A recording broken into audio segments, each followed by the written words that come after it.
Assalamualaikum warahmatullahi wabarakatuh. Selamat pagi anak-anak. Selamat bertemu kembali dengan Ibu Sri Miarsi yang akan belajar bersama-sama materi mata pelajaran bahasa Indonesia. Kali ini kita akan belajar tentang teks prosedur. Anak-anak, sebelum pembelajaran kita kali ini dimulai, maka lebih dahulu kita berdoa menurut keyakinan masing-masing. Berdoa silakan. Berdoa selesai. Nah, anak-anak, kali ini kita akan belajar tentang teks prosedur KD 3.5 dan KD 4.5. Mengidentifikasi teks prosedur tentang cara melakukan sesuatu dan cara membuat, cara memainkan alat musik, tarian daerah, cara membuat kuliner khas daerah, dan lain-lain dari berbagai sumber yang dibaca dan didengar.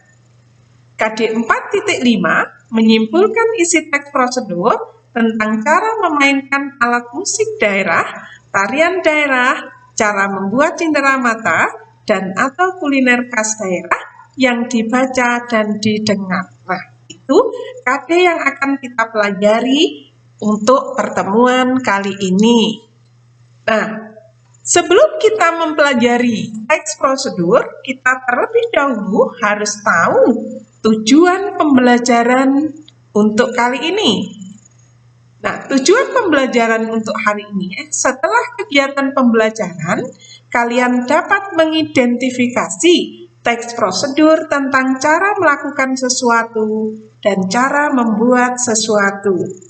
Yang kedua, kalian dapat menyimpulkan isi teks prosedur tentang cara melakukan sesuatu, cara membuat sesuatu, atau cara memainkan alat musik daerah.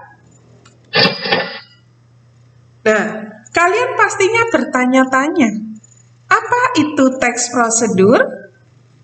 Nah, teks prosedur adalah teks yang memberikan petunjuk untuk melakukan, membuat, atau menggunakan sesuatu dengan langkah-langkah yang urut dan benar.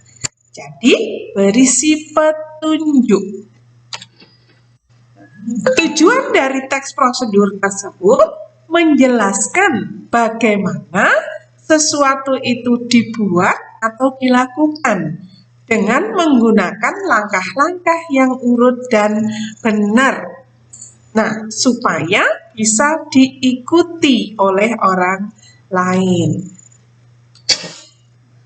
Berikut, seperti jenis teks yang lain, teks prosedur juga memiliki ciri-ciri kebahasaan.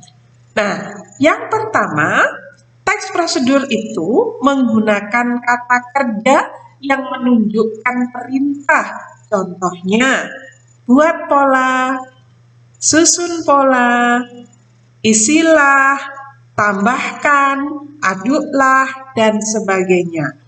Yang kedua, teks prosedur juga menggunakan konjungsi atau kata penghubung yang menunjukkan urutan waktu. Contohnya, sekarang, lalu, kemudian, setelah itu, dan selanjutnya, dan sebagainya. Yang ketiga, teks prosedur menggunakan keterangan. Nah, keterangan ini untuk menyatakan rincian waktu, berat, panjang, atau hari, juga menjelaskan kondisi tertentu. Contoh, ambillah 1 sendok bibit sayuran, masukkan ke dalam wadah. Biarkan selama 24 jam di tempat yang gelap.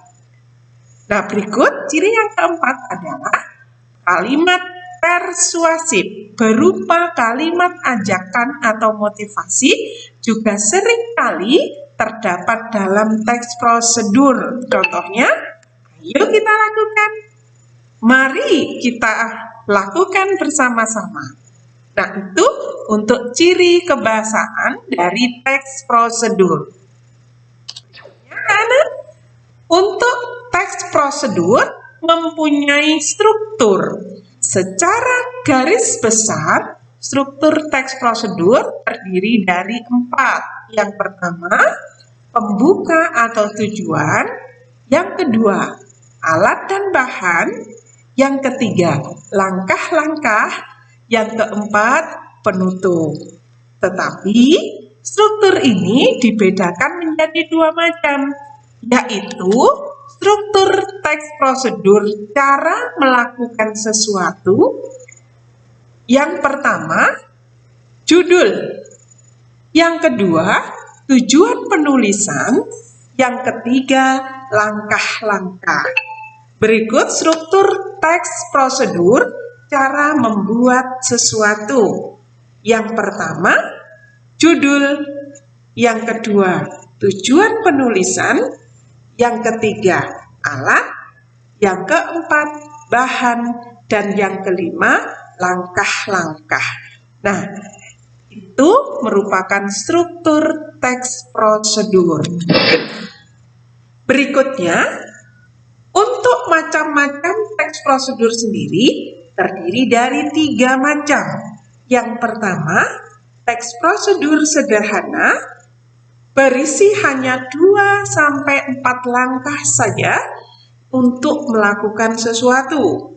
Yang kedua, teks prosedur kompleks. Nah, dalam teks ini memiliki banyak langkah di dalam melakukan suatu kegiatan. Yang ketiga, jenis teks prosedur protokol. Nah, dalam teks prosedur protokol, setiap langkahnya bisa diubah, tidak harus runtun atau urut, tetapi hasil akhirnya tetap sama. Berikut adalah contoh teks prosedur cara membuat tas dari kain flanel. Tujuannya untuk mendukung kebijakan pemerintah tentang larangan penggunaan tas plastik untuk menyelamatkan bumi dari polusi sampah plastik. Yuk kita membuat tas dari kain flanel. Itu merupakan tujuannya. Jadi struktur yang pertama, tujuan. Bahan struktur yang kedua, 1. Kain flanel warna merah muda, merah dan oranye. 2. Benang rajut warna merah muda. 3. Karton. 4. Kain kapas. 5. Kancing tas. Berikut yang ketiga, alat. Yang pertama, gunting. 2. Jarum. 3. Penggaris. Berikut adalah cara membuatnya. Buat pola berbentuk persegi, pangkas kain flanel berwarna merah. Karton dan kain kapas mengikuti pola tersebut. Susun dengan urutan kain flanel, karton, kemudian kain kapas di bagian dalam.